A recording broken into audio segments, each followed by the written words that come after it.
Bonjour à tous, bonjour à toutes, merci de nous rejoindre. C'est parti pour une nouvelle semaine en votre compagnie dans cette émission Mirador. Nous sommes lundi 22 novembre. Le plaisir est pour nous de vous savoir très nombreux à l'écoute de cette émission et d'être donc au rendez-vous de la plus grande tribune politique de la Guinée.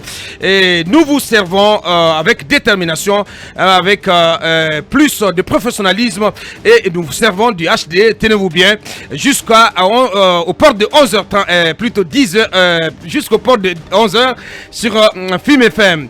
À la une, en ce lundi, cette actualité assez déchirante, le décès à Tunis de cette demoiselle Massila, ensommeillée, violée, enceintée, mutilée et charcutée.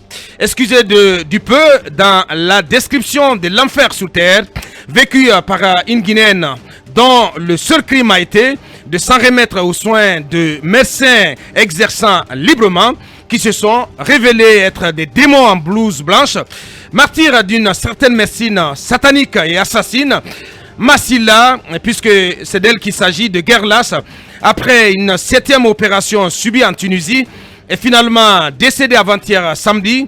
Des médecins guinéens qui l'ont reçue dans une clinique à Anta, en haute banlieue de Conakry, l'avaient endormie et violée avant d'interrompre mécaniquement la grossesse qui s'en est suivie, la livrant ainsi à plusieurs interventions chirurgicales en Guinée.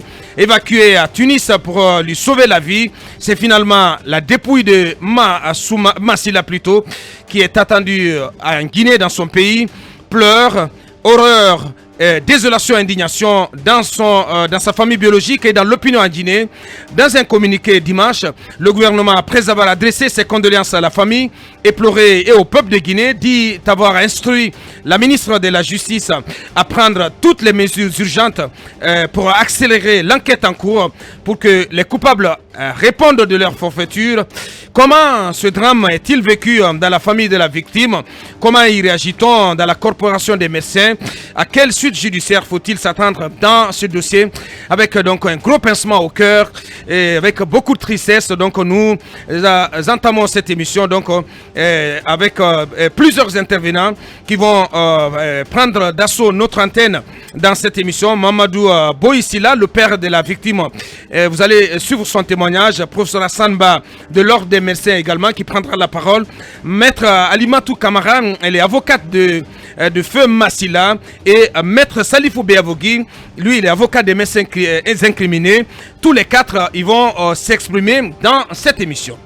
L'optimisme n'aura été que de très courte durée quant aux chances de voir la classe politique guinéenne faire chorus sur le choix de ses 15 représentants au Conseil national de la transition, malgré la réunion surprise de jeudi dernier entre 9 coalitions politiques.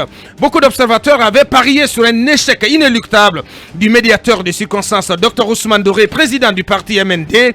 Samedi dernier, c'est l'intercoalition pilotée par Elhadji Mamadou Sylla qui a rejeté cette médiation avant d'annoncer la suspension de sa participation aux négociations en cours. Question, quelle mouche a-t-elle piqué cette coalition? La coalition donc dirigée par Elhadji Mamadou Sylla, pour qu'elle en vienne à rejeter la médiation de Dr Ousmane Doré. Le MATD va-t-il accorder un nouveau sursis de quelques jours à la classe politique pour qu'elle réussisse à s'entendre sur la clé de répartition des 15 au regard de leur division? Les acteurs politiques s'accorderont-ils jamais sur leurs 15 représentants au CNT? Nous posons ces questions à notre invité prestige en ce lundi, M. Aboubacar Souma, président du parti GDE, ex-député à l'Assemblée nationale. Il va nous rejoindre sous les coups de 10h sur cette antenne. Au-delà de l'originalité, voire de l'étrangeté du style, quel message et quel impact le colonel président guinéen recherche-t-il derrière cette scène gouvernementale?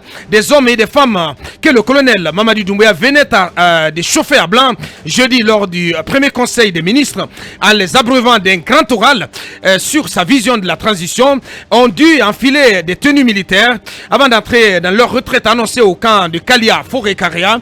À l'évidence, cette cette étonnante mise en scène sur fond de remise du drapeau guinéen au Premier ministre Mohamed Beavogui divise l'opinion publique entre un sentiment de populisme et un espoir de plus de responsabilité gouvernementale. Mirador tente de décoder ces scénarios dont seul le colonel Doumbouya semble avoir le secret. Voici ce menu assez copieux que nous nous apprêtons donc à vous servir. Encore une fois, merci de nous choisir, merci de la confiance. Bienvenue, merci de nous rejoindre.